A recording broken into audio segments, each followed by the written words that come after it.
আল্লাহ রাসূল সাল্লাল্লাহু আলাইহি সাল্লাম একটা ভরা মজলিসে বললেন, এখন এক সাহাবী এসে এখানে বসবে, এই সাহাবীটা জান্নাতি। সব সাহাবারা অবাক, না জানি তিনি কার কথা বললেন। সবাই দেখতে পেলেন ইন দ্য মিন টাইম এক আনসারী সাহাবী এসে এই জায়গাটাতে বসলো। তার কয়েকদিন পরে আরেকটা ভরা মজলিসে আল্লাহ রাসূল বললেন, এখন এই মাত্র এক সাহাবী এসে এখানে বসবে, এই সাহাবীটা জান্নাতি।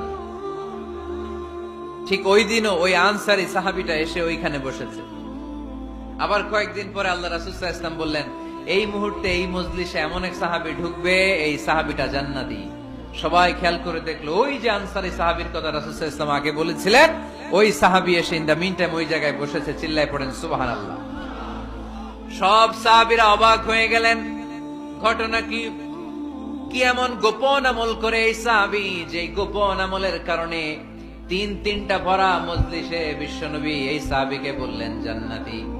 সাইয়েদনা আব্দুল্লাহ ইবনে আমর ইবনুল আস গোপন তথ্য বের করার জন্য এই সাহাবীর বাড়িতে চলে যে সাহাবীকে সালাম দিয়ে বললেন, ও আনসারী সাহাবী, আমার বাবার সাথে আমার ঝগড়া হয়েছে, আমি 3 দিনের জন্য তোমার বাড়িতে মেহমান হতে চাই।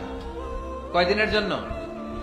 3 দিন। ওই আনসারী সাহাবী বলল, আহলান ওয়া সাহলান, খুশআমদেদ, আপনি আমার মেহমান হবেন, এটা তো আমার সৌভাগ্য। আসেন, থাকেন, এই ঘরে আমি থাকি, এই ঘরটা ফাঁকা, আপনি এখানে থাকেন।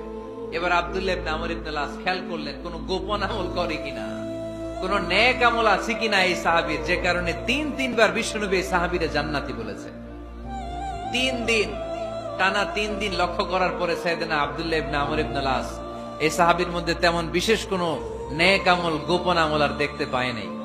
3 দিন যখন শেষ, যাওয়ার পথে বলে, ভাই, আসলে আমার আব্বার সাথে আমার তেমন কোনো ঝগড়া টগড়া হয় নাই।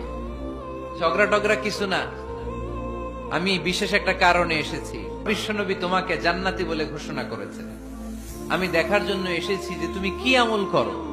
কিন্তু আমি তো বিশেষ কোনো আমল দেখলাম না। নামাজের সময় নামাজ পড়ো, তাহাজ্জুদের সময় তাহাজ্জুদ পড়ো, কোরআন তেলাওয়াতের সময় কোরআন তেলাওয়াত করো, আমি যা ইবাদত করি তাই তো করো, বরং আমার চেয়ে আরো কম করো। কি এমন তোমার আমল যে আমলের কারণে বিশ্বনবী তোমারে জান্নাতি বলেছে?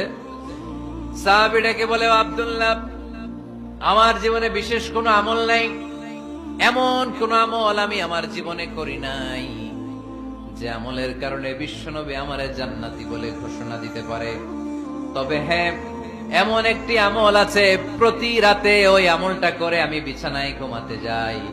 প্রতি রাতে এশার নামাজের পরে আমি যখন আমার বিছানায় ঘুমাতে যাই, আমি আমার অন্তরে কারো ব্যাপারে কোনো ঘৃণা, কোনো ক্ষোভ আমার অন্তরে পুষে রাখি না। সুবহানাল্লাহ পড়েন।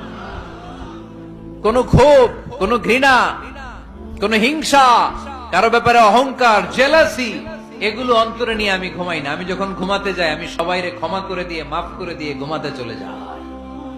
হয়তো এই আমলটা আল্লাহ তাআলার কাছে অত্যন্ত প্রিয় হতে পারে, এই কারণেই হয়তো বিশ্বনবী আমাকে জান্নাতি বলে ঘোষণা করেছে। চিল্লায় পড়তে হবে আল্লাহু আকবার। আল্লাহ রাসূল সাল্লাল্লাহু আলাইহি সাল্লাম একটা ভরা মজলিসে